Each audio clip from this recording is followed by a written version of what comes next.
What's up, Spud Nation? Happy Hump Day. I hope you all are having a great week. Got a big show today. I'm excited. We're going to get it cracking. Starting off right away with an email. We got an email today. It was awesome. I'm so excited because that's what this website is all about. All about you, Spud Nation. You have a question, you have comments, you have concerns, anything going on in the world of sports, hit me up. We'll talk about it right here on the show. Let all of the viewers make their comments. This is all for you guys. So here we go. A great email came in today. Frustrated with the so-called experts. You got the guys on ESPN. You have the guys on any radio show throughout the country. Well, they're talking NFL draft. Since there's nothing else to talk about in the NFL. It's all bad news, all the lockout stuff, everything like that. But we still have the NFL draft no matter what happens. So, all the talk going on is the Carolina Panthers looking quarterback with that first pick. This emailer had a real problem with that. He doesn't understand it. He came strong with it. Nick Fairley should be the number one pick. He is the only clear-cut number one pick for the Carolina Panthers. And he listed off some reasons why. I liked this email. It was awesome. 1. Carolina Panthers have Jimmy Clausen. Yes, he didn't do very well last year. But guess what? Carolina Panthers were horrible. No offensive line. They had a little bit of a running game. No receivers. And they just pretty much hung Jimmy Clausen out to die. They drafted him, projected him to be a first-round talent. Slipped a little, fell to the Panthers. They were happy about that. Jimmy Clausen is the quarterback of the future. All right, we'll take it a step further. Mike Rivera is what, folks? He's a defensive-minded coach. They bring him in. Why not make a strong move, draft the best defensive player on the board, and slide him in there, coach him up? We all saw what Ndamukong Suh did in his rookie year.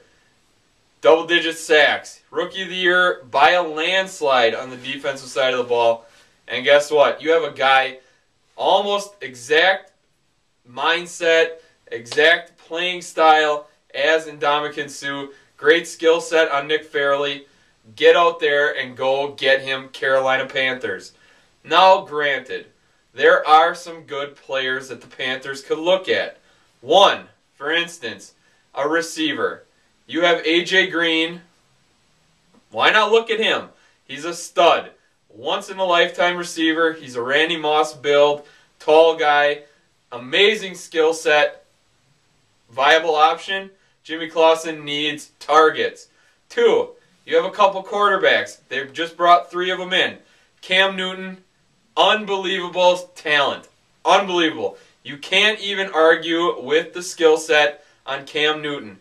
Yeah, he's only had one real true year in Division I football as a starter. But in that 1 year, this guy is a freak. Yes, you have to worry about the injury side of things. Yes, you have to worry about, is his mind all there? A lot of controversy surrounding Cam Newton. But you can't argue with what this guy can do. Amazing legs. He can run. He's a proven winner. For that year, how many comeback games against SEC defenses? Amazing talent. And then 2, you have Blaine Gabbert.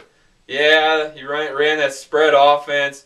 Has that ever translated, had a great transition from college to NFL?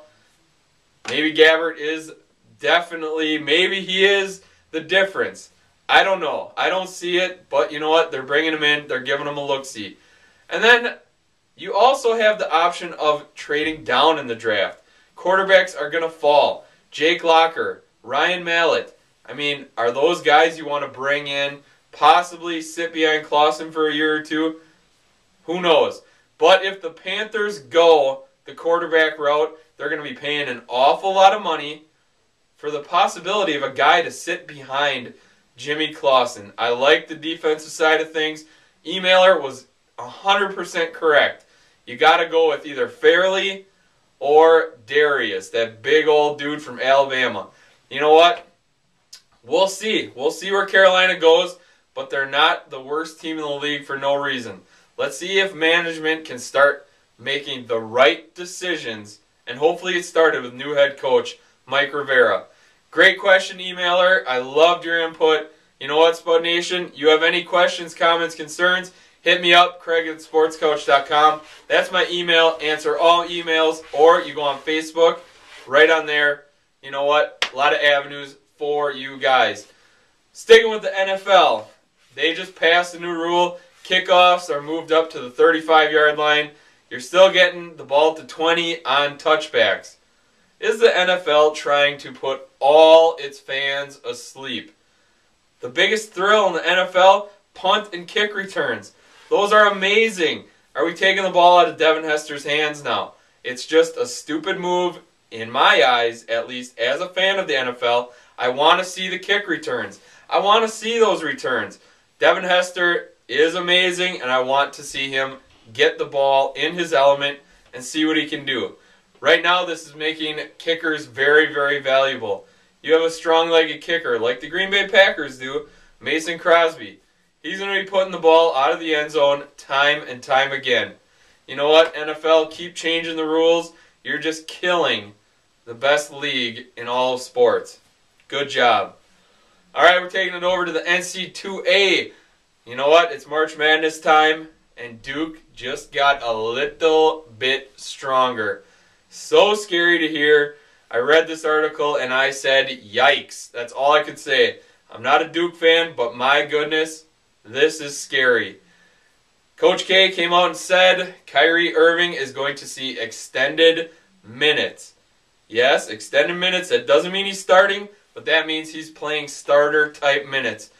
His toe, it's reacting just perfectly fine from his first 2 games, and guess what? Kyrie Irving's going to be playing a whole bunch against that Arizona team. Arizona, good luck to you. With Kyrie Irving back in the fold at full strength for Duke, Duke has to be the clear-cut favorite. Pains me to say it, but my goodness, Duke, they can spread you out, they can go small. Kyrie Irving is now the floor general. You throw Nolan Smith over at the 2, where he can just attack the hoop. This is a very scary team. The Blue Devils are for real, and Arizona is going to have their hands full. Good luck, Kyrie Irving. I'm happy to see you back in action. And we're sticking with hoops, but we're heading over to the women's side of things. Women's NCAA. I want to pose a question to you, Spud Nation. Why is the women's game so much further behind the men's game? Men's March Madness is being shown on different networks. You're looking at 3 or 4 different networks alone showing games. You're watching every single game on the men's side. And on the women's side, you're lucky to catch a game or 2 in the entire bracket. It's made a big deal on the men's side. Get in there, fill out your brackets, join every pool you can. And on the women's side, not so much. Not a lot going on. And on the men's side, 1 seeds fall all the time. It seems like games are close, tight games. 8 seeds can hang with 1 seeds. But on the women's side, if you're a 1 seed, you might as well pencil yourself into the Final Four, because that's what happens every year. The 1 seeds just destroy everyone else, get to the Final Four, and battle it out with each other. So what's it going to take for the women's game to catch up? One problem I had coming into this entire women's bracket, I'm from Wisconsin, UWGB, all they do is win around here. They dominate the Horizon League. They went like 33-1 this year. Just totally beat up teams. I loved it. They won the Horizon again. Were ranked in the top 10 in the final polls. And guess what? They got a 5 seed in their region. What a joke. You got to be kidding me. How can you do that to any team? If a team on the men's side was ranked in the top 10 and got a 5 seed overall in their region, oh my goodness, what an uproar would have happened. But you know what? That's what it is. The women's side, look for UConn, get to the Final Four. Look for it all to happen like it's supposed to. I want some answers from you guys. Hopefully you can chime in, shed some light on what's going on, what you think is going on in women's basketball. Maybe it's just not that much further behind. Maybe the game isn't that good.